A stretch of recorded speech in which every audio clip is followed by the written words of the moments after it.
जब हमने साफ साफ कहा था कि वसुधा और देव की शादी के बारे में माजिसा को पता नहीं चलना चाहिए, फिर ये कागज उन तक कैसे पहुंचे?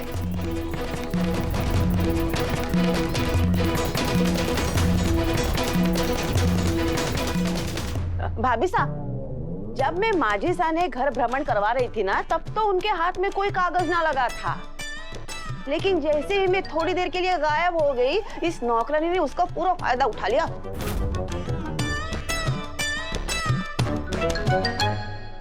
लेकिन सारिका मैडम, आपने तुम्हारे को भाभी हमारे को यो बात बताइए ना, इस नौकरानी ने छोड़कर इसके और देव के ब्याह के बारे में माजिसा ने कौन बताना चाहेगा?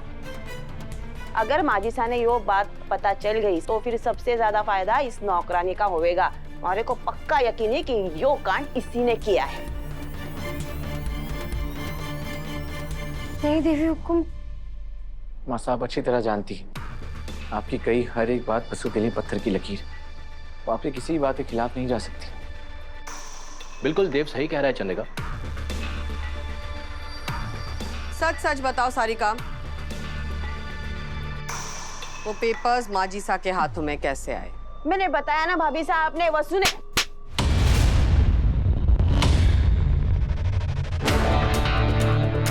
हम अच्छी तरह से जानते हैं कि इस घर में कौन क्या कर सकता है और कौन क्या नहीं कर सकता है। लेकिन भाभी साहब। लेकिन क्या सारिका? क्या ना क्या चाहती हो तुम?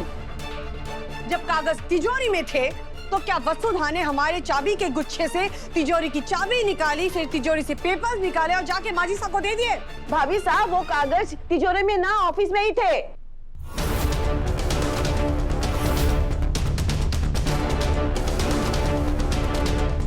ऐसा हमारे को वसु ने बताया।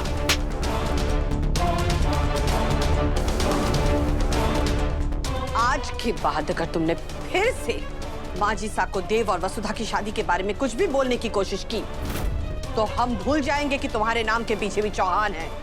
तुम्हें मामेर रवाना कर देंगे, वो भी हमेशा हमेशा के लिए।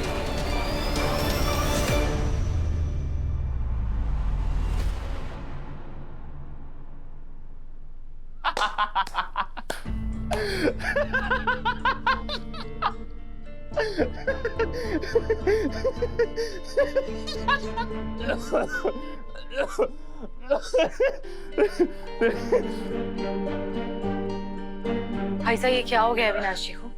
ये हंसते क्यों जा रहे हैं? आप समझाइए ना। अबे यहाँ हम सबकी जान निकलने वाली है, तुझे हंसी आ रही है? अगर दादी सा ने वो पेपर पढ़ लिए होते तो। और पता नहीं काकी सा को ये सब करके क्या मिलता है। जब देखो तब वसु के पीछे पड़ी रहती है। वसु, तुम अपने दोस्त को संभालो।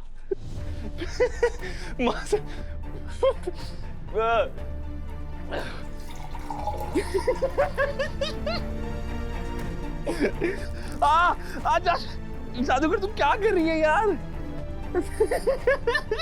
अभी सर, या तो आप हमारे को भी बताइए कि आप हंस क्यों रहे हैं, या तो आप हंसना बंद कर दीजिए। जब दादी सा के हाथ में वो डिवोर्स के पेपर्स नहीं थे तो मासा का चेहरा देखने लायक था, बस वही याद करके हंसी आ रही है मेरे को।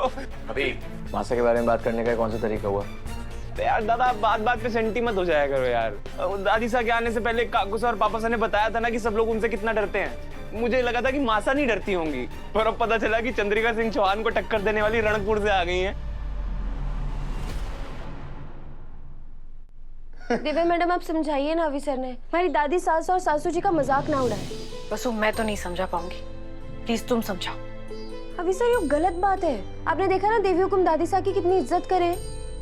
जिसे आप डर कह रहे हैं ना, वो डर ना है, वो दादी सा के प्रति उनका प्रेम और उनका आदर है। तभी तो दादी सा ने देवी हुकुम को इतना सब कह दिया, लेकिन देवी हुकुम ने उन्हें पलटकर एक जवाब तक ना दिया। पता है क्यों? क्योंकि वो दादी सा की इज्जत करे, उनका आदर करे। हमारे को तो यो समझ ना आ रहा कि आखिर दादी सा और देवी हुकुम के बीच ऐसा क्या हुआ जो उन दोनों के बीच नफरत की इतनी बड़ी दीवार खड़ी हो गई।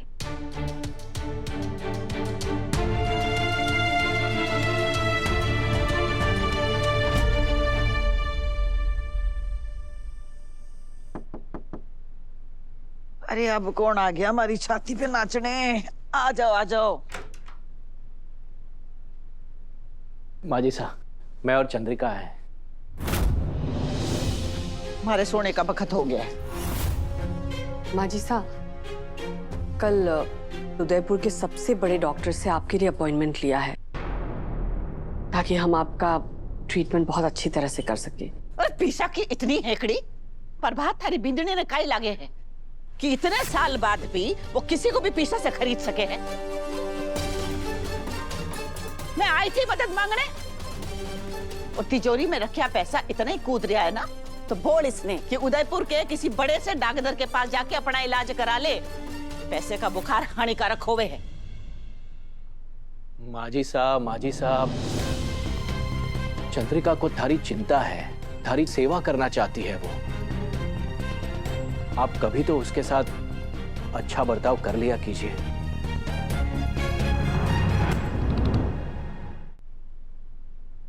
और ये अच्छा व्यवहार उनके साथ किया जावे है जो अच्छे होवे हैं। 28 साल पहले इसने जो हमारे साथ किया था ना, भूली नहीं हूं मैं और ना कभी भूलूंगी। और अगर इसे लागे है कि इसकी चिकनी चुपड़ी बातों में आकर इसे माफ कर दूंगी तो तू कान खोल कर सुन ले, ऐसा कभी ना होगा। और हाँ, एक बात और कह दे अपनी बिंदनी ने कि हमारे को ना इसके पीछे चाहिए और ना इसकी सहानुभूति। इसके दिए हुए घाव ही काफी है हमारे वास्ते। और हाँ, एक बात, आखिरी बात जरूर बोलते कि अपने नाजुक कदमों से ना यहाँ आने का कष्ट ना करे हमारे पास, हमारे कमरे में मिलने के लिए। चंदा, वाह, अरे वाह री दुनिया। ए जोरू के गुलाम, अपनी लुगाई के कदमों में लौटने से पहले एक काम कर दे, मारा वसूली न भेज दे। मैं जब तक यहाँ हूँ, हमारी जिम्मेदारी वो अकेली संभालने के लिए काफी है। आज से वही हमारा पास सोएगी।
प्यार को किसी की नजर ना लगे जेठानी साहब।